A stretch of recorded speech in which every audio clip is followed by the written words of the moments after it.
I think this is about the 5th time I've tried recording this video now, so yeah. Welcome to the Mark Boudelier Show, where we show Johns and sometimes drip. Drip or drown, baby. Drip. Hey everybody, and welcome back to the channel. It is I, Mark Boudelier, and today we have another pickup video.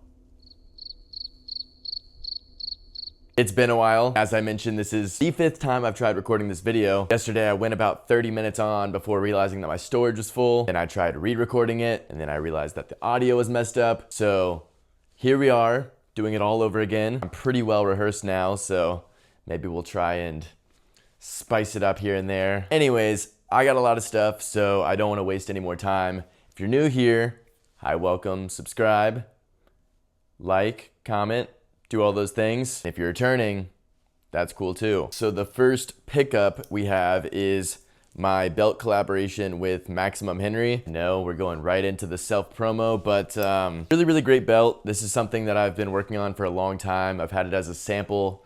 I wore these in Paris when I went to Fashion Week, and I've just grown really fond of the design. This one is a custom green. Then we have the classic black that I'm currently wearing. If you're interested, we do have pre-orders open for, I mean, by the time this video goes out, it's gonna be like maybe one day if you're lucky. My bad. I should have recorded this video like weeks ago, but I've been really bad at YouTube, so again, my apologies. So I think we're gonna start with t-shirts here. First up, we have this one from Samurai. Samurai is a Japanese denim brand that makes other stuff as well, such as this mucus green colored t-shirt. Picked it up for 25 bucks at a Beacon's Closet. That's gonna be kind of the theme here, is that I've been finding a lot of really good deals secondhand. Plus, whenever I go to Beacon's or Buffalo Exchange, 9 times out of 10, it's gonna be with store credit. Most of my other t-shirts are vintage. So this one right here is a vintage striped ringer tee with the Georgia College hit on the left boobie. Picked this one up in Atlanta from Milo Supply. Shout out Owen. Didn't go to Georgia College, just wanted a striped t-shirt. I've been really into these sort of like 1950s jersey sort of t-shirts. They're like Durin, that's like the material, I guess, which is like a cotton mixed with a rayon typically. So you're mixing the natural with the synthetic. Some people may like that, some people may not. I think it makes for a pretty cool fade on most of the t-shirts that I've seen. This red one in particular, I think looks really nice. You have the contrasting collar, you have the ribbing on the sleeves with the little stripe. In fact, I wore this in Paris as well, so maybe I've already shown this to you guys, I'm not sure. But this next one, similar style. We have the contrasting sleeves, it's this beautiful green color, and then on the back you'll see the stitched letters. Picked this one up in Philadelphia, which I will say, if you're ever near Philly, really great vintage stores. Don't really need to talk about this one too much. I found it at an L train. It is this vintage Dingus McGee's tee, which is, I guess, a restaurant that's in Athens / Statesboro. I guess it's Georgia themed still, right? I don't know. I just thought Dingus McGee's was funny. Moving into pants, I just got these literally a day ago. They are from Drees. Picked them up at a Beacon's for a whopping $45. They are not in the best condition ever, but I really like the fit. Also have this little side zip closure. These are probably women's, but nevertheless, they fit super well, so who cares? They're also a cotton linen blend, so even though the hot weather is kind of on the way out, they'll be good for like spring, summer of next year as well. Some vintage Maverick pants. I got these a bit ago, still have not worn them because I need to get them hemmed. I love the Maverick tag. 25 bucks, just like a bush pant, khaki style flare. You guys, I feel like, are not gonna believe me because almost every single thing I bought for some reason is like 40 bucks, but these are also around that price from Beacon's Closet, from the brand John Lawrence Sullivan, which is a Japanese brand that I feel like is pretty underrated. You can find this stuff for pretty good deals. These in particular are really cool because the fabric is just absolutely insane. Looks like just a regular corduroy, but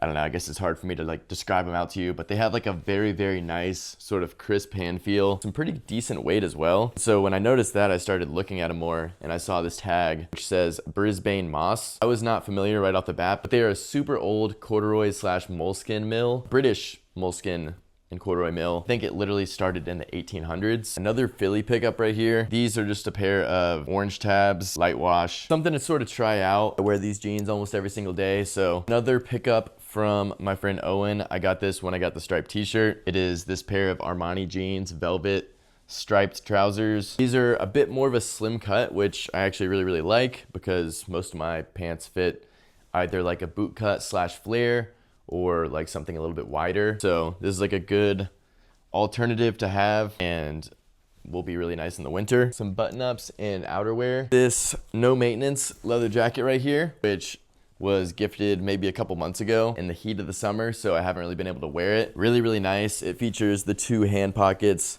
the zipper pockets over the top. Just a nice comfy leather jacket made of lamb leather. Most of my leather jackets fit a little bit more slim, so I think this is like gonna be a nice, more relaxed option. Here's another Beacons pickup. These are a pair of Gucci trousers, slightly newer pair as well, which is like nice. They come in this like sort of Prince of Wales check. They're wool. Here's a good one. I got this really recently. I picked it up when Dolce Vita Hub did a New York Fashion Week pop-up. It is this full silk Cavalli jacket. It has like a bunch of these bondage straps, a bunch of pockets, elongated ribbing on the bottom, belt on the back. I feel like every time I try it on or like look at it again, I find something different. Definitely excited to wear it. The color is beautiful. This was just like a really cheap Buffalo Exchange pickup. It is this sort of thrashed 1960s Mr. Legs flannel. It has a few holes in it. The sleeves are kind of distressed as well. Another old Dries item. This is just like a brown bomber jacket. Definitely like a comfy, sort of easy throw on. Our Legacy raw silk shirt. Any of the raw silk items kind of have like a little bit of a texture. I'm not sure if the camera will pick it up. Not sure if I showed you guys this. Just a Celine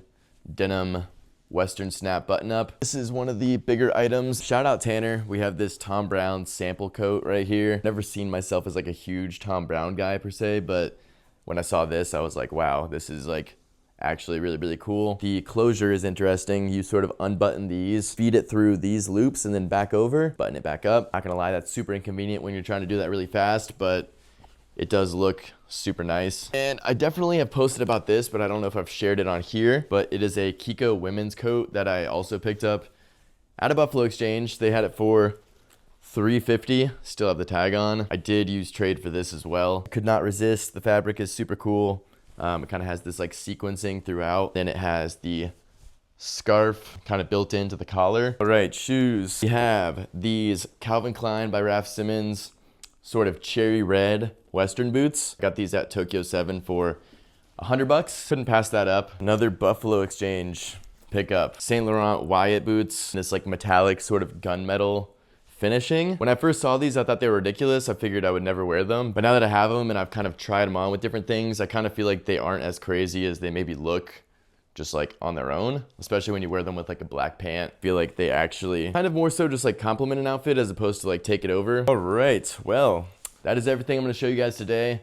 Don't feel like going downstairs and grabbing the other 2 t-shirts, so you're just gonna have to imagine what they look like. They're so sick, they're crazy, like, oh my God. Anyways, thank you guys so much. All right, fine, I went downstairs. I got 3 more t-shirts and then we're done. First one is yet another $40 Buffalo Exchange find. We still have the tag on there. It is from the Row. I'm not someone who really even looks at the Row. That's not something that I'm like super interested in per se, but when I saw it there for this price and it had store credit, I figured why not give it a shot? I was thinking about maybe even making some sort of video kind of comparing different blank tees from different brands. Next up, we have another Philly purchase. This is a vintage NRBQ t-shirt, which it is from the 70s. I'm not like a huge NRBQ fan myself, but it's actually my dad's favorite band. I think there actually is a picture of me as a baby wearing an NRBQ t-shirt. It's something that I've kind of been around for a long time, regardless of whether or not I'm like a fan personally or not. Thought it was cool. It was like hanging up at the shop, so I was like,